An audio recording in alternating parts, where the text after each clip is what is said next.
Welcome, friends. I'm Peter Herbeck from Renewal Ministries, and we're in session 5 with Father James Mallon, the author of, I think, a very important book and a timely book in the life of the church. It's called Divine Renovation, Bringing Your Parish from Maintenance to Mission.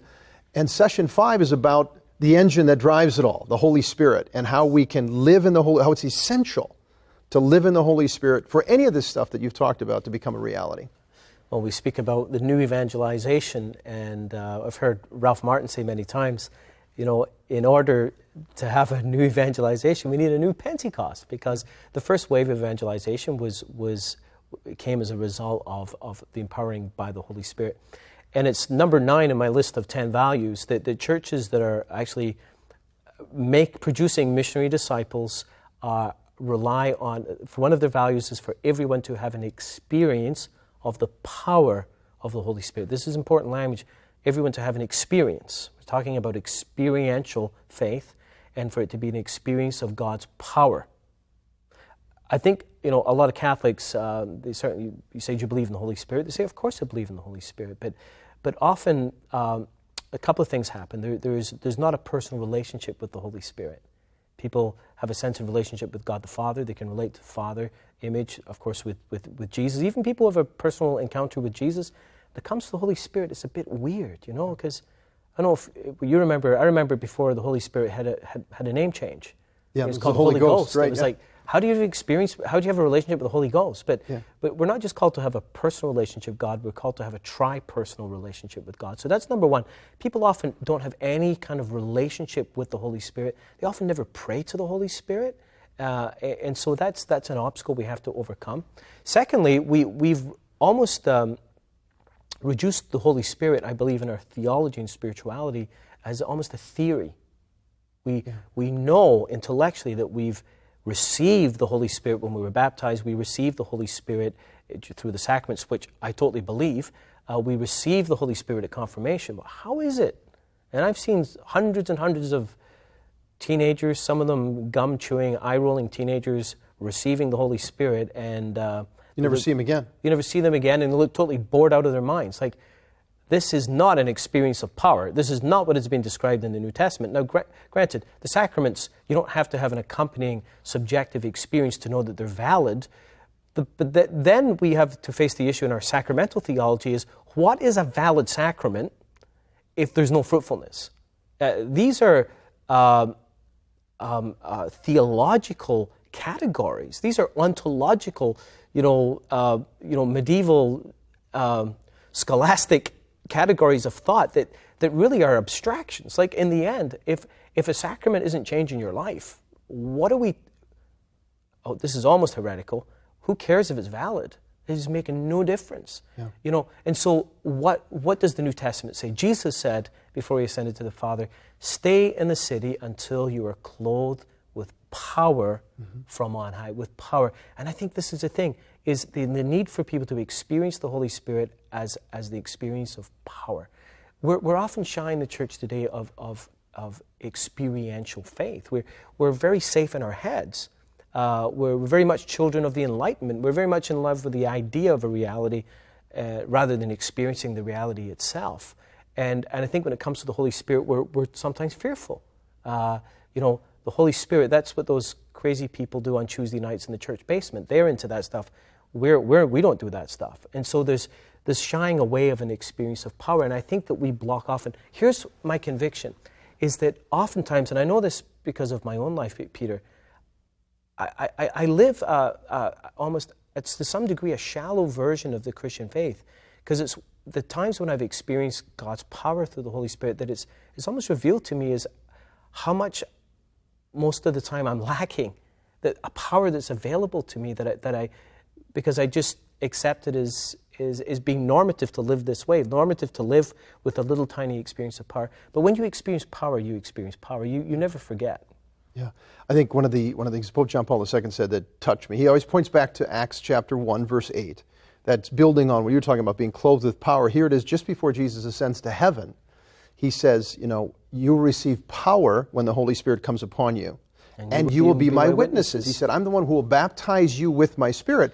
And Pope Benedict said, here's the summit of Jesus' mission. Jesus came, died. How can we be his witnesses? How can we make missionary disciples. I mean, what does making, it means to make, if they have not been clothed with power from on high, it ain't going to work. This is why we can't be afraid of this stuff. We've got to step out of our boxes and say, Lord, we're willing to trust that this is beyond strategy. This is beyond good ideas and good programs and staying in our safe limitations. We've got to call down and call upon the power of the Holy Spirit. Here's an important point. Again, Pope John Paul II, he said in the Scripture, the power that the Holy Spirit gives creates movement. And it's a good question. Say, am I moving? Well, where am I moving toward?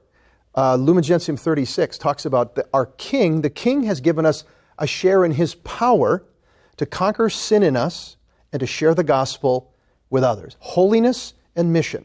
He's given us power to move into the very thing we're called, love God, love neighbor, make disciples, some people have said, and so without that encounter with power, we're not going to go there because of the flesh, because of the world, because of stuff that holds us back, and obstacles within the church. You mentioned...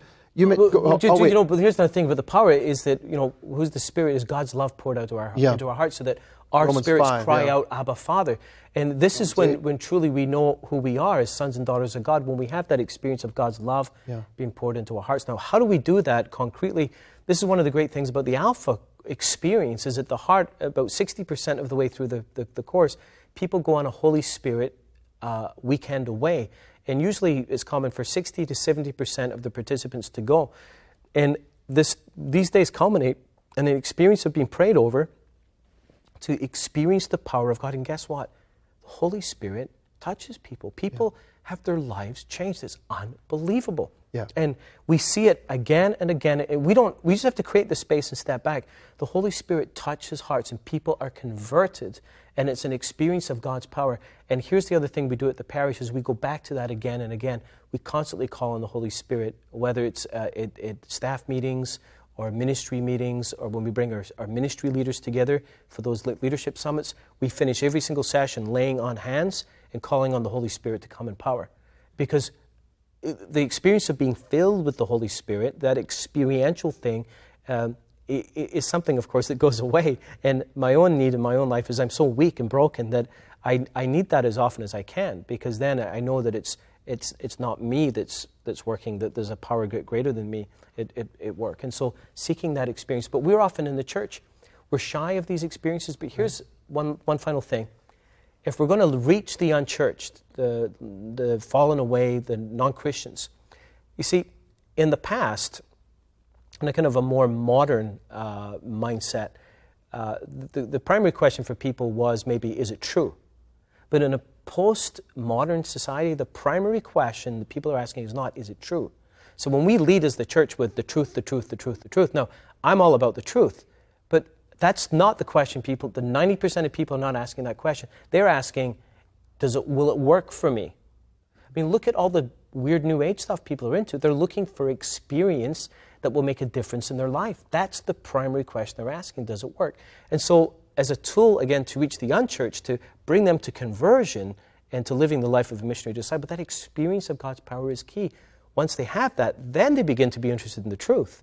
But that's why this is so important. And I think one of the reasons why Alpha and maybe other instruments like it are so effective is they speak to a post-Christian culture, right? A postmodern culture. They don't have any expectation. There's an introduction to the person of Jesus, but there's a conviction and the knowledge, the expectation that the Holy Spirit, its primary mission is to reveal to every human heart the person of Jesus Christ. Yes. And so you present the kerygma, you present the basic gospel message, and it's not something by my willpower that I'm going to make happen. That's what Paul said, when my gospel came to you. I came in fear and trembling, but when my gospel came to you, it came to you in power so that you knew that your faith was based on the power of the Holy Spirit and not on somebody's intelligence or eloquence. It's exactly what St. Paul says. And in the early church, of course, people came to Christ and then were filled with the Holy Spirit. They had this experience of power. And this is the thing. We have great plans, great theology, great statements, and in the end, often one of the things that's lacking is this experience of God's power, the experience of the Holy Spirit. I was thinking of Pope Benedict at one point said, what the church needs now are witnesses who have been touched intimately and personally by the power of the Holy Spirit, and they know it. Exactly. And they know it. Exactly. And that's a gigantic game changer. The Holy Spirit is the game changer. Yeah. Really, Jesus said, I will send it, and He will speak to you, He will lead you. Imagine having a parish where 60, 70% of your people in your parish have been intimately touched by the power of the Holy Spirit, and they know it. You know, in my parish, Christ the King in Ann Arbor, not perfect, but there's that very experience. I mean, the people know. I mean, we had almost 90% of the people come to church every weekend, but people are engaged in raising their families. They know they're on a mission. It's because of the role of the power of the Holy Spirit and how our parishes and the communities around help lead people into an encounter with the Lord as a process, a key process of discipleship. Now, we've got a few minutes left. And there's a chapter in here I found very interesting. It's a little bit of a theological chapter. Chapter 4, you said, clearing out the junk. And that there's junk that sometimes that we're holding on to that becomes an obstacle to the working of the Holy Spirit, which ends up stagnating us and being able to move forward. Can you talk about that a little bit? Well, we talked about the first one that I mentioned, that was clericalism. And the second one in that chapter is Pelagianism, or what I've called neo-Pelagianism, meaning a reemergence of an old idea. There's nothing new under the sun. And Pelagianism was heresy in the early church in the 4th and 5th centuries. Later, after that, there was what was called semi-Pelagianism. But the person who combated this way of thinking the most was St. Augustine. And the essential point of Pelagianism was a denial of original sin. Basically, that Jesus is Savior to us in the sense that He shows us how to love. He models for us love. And that example is enough. We don't essentially need God's grace. But the truth is, the Catholic position is, no, Jesus, yes, He models love for us, but He is the one at work in us through grace who enables us to do what needs to be done. He doesn't just show us how to do it, He does it in us and through us, through His grace. And this is a key point because it reveals to us our need that by ourselves, separate from God's grace, we cannot please God. Yeah. Like the default position is that we're outside of God's grace. We need salvation. And the whole thing is, how can you expect a church to evangelize, which means to spread the good news, if deep down we don't believe there's any good news? Because if there's no bad news, there can't be good news. If I say to you, congratulations, you're cancer-free, you're going to say, well, I never had cancer. You're not going to be excited by this news, but if you thought you had 2 months to live, you're going to be very excited. You're going to pick up the phone and start telling people. And so if we don't have a proper understanding of the bad news, we're never going to be excited about the good news. We're never going to share the good news. We're not going to feel any compulsion to share the good news with others because we don't believe they've got cancer either. And also, I think what results from Pelagianism is a culture of minimalism. We talked about culture. In many of our churches, the predominant norm is minimalism. Tell me the bare minimum. Yeah. Remember, there used to be in catechism circles a question about how much of the Mass can I miss and have it still count? Right. You know, it's like this bare minimum. And why is that? Because, well, when you go shopping, you look for the lowest price. If you're buying it, if you're earning it, you look for the most economical way to do it. And so Pelagianism breeds a culture of minimalism. It also takes away the ability of the church to evangelize.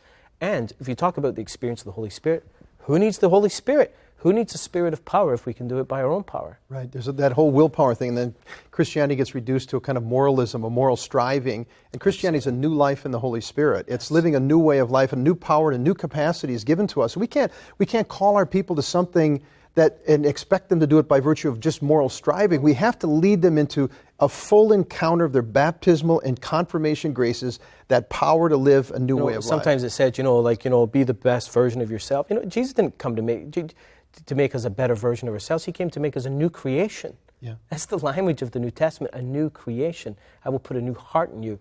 And this is through the power of God's Spirit. But the Pelagian thing is very present in our church. It's a heresy in our church, but it's rife. Yeah. In terms of practically how people are relating to the life. Yeah. Yeah, or even you'll hear people say, well, if anyone deserves to get into heaven, she does because she did this. Well, wait a minute. I thought we got into heaven by living a life of faith and love through the grace and power of Christ. Yeah. This is, we go about things with a Pelagian mindset, and we need to identify that and really embrace the reality of grace. Otherwise, it will just be a lovely tune played on the bagpipes. We just have a couple of minutes. One thing I'd like you to do, Father, is tell people how can they get the book and be in touch with what you're doing. Because I know people are calling, you can't go out everywhere. That's right. Help people understand how they can connect. And then I'd like you to close us with a prayer for the grace of the Holy Spirit for all those who are listening. Very grateful for what's happening. The book, I think it's in the United States in its 6th or 7th printing after a year, which is amazing. Spanish translation is out. French translation is coming. There's a reader's guide that's been published by 23rd Publications. You can get that on their website. And also we have a website, divinerenovation.net, that includes podcasts. For now, once a month, we're putting up a new podcast on different aspects of what we talk about in the book. Also, we're having a conference next June 13th and 14th. The website will be up in the next couple of months, possibly the time you're watching this. And check that out. We'd love for you to join us. We get people coming from all over the place. And also, there's a workbook in the works. So we're working with a number of people, the folks at Amazing Parish, to create a workbook that is more of a how-to, because this is more a theology and model to inspire, and not so much a how-to. It's a great starting point for priests and religious particular people who have some theological formation in the background, but not limited to that, but it gives them something to situate this whole thing. So, Father, everybody who's listening wants to move their parish from maintenance to mission, and fundamentally it's a work of God through us. And I wonder if you could just close us with a prayer for the outpouring of the Holy Spirit, a grace of a new Pentecost in the lives of our listeners. In the Father and Son, Holy Spirit. Amen. Lord God, we thank you for the tools of communication, and for the men and women who are watching this video right now. Lord, send your Holy Spirit upon them. Help them to be in touch with that holy discontent, Lord, and inflame that discontent into a passion for change, a passion that is built on hope, true hope, Lord, that you are the Lord, the giver of life. You are the one who is able to bring forth life. You are the source of renewal in your church. Bless these men and women. Guide them, help them to have good teams around them, and help them to go forth with boldness, with confidence in you, to work, to do everything they can to see your church renewed. Bless them, we pray, through Christ our Lord. Amen. Great being with you, Father. Thanks. Thanks, Peter.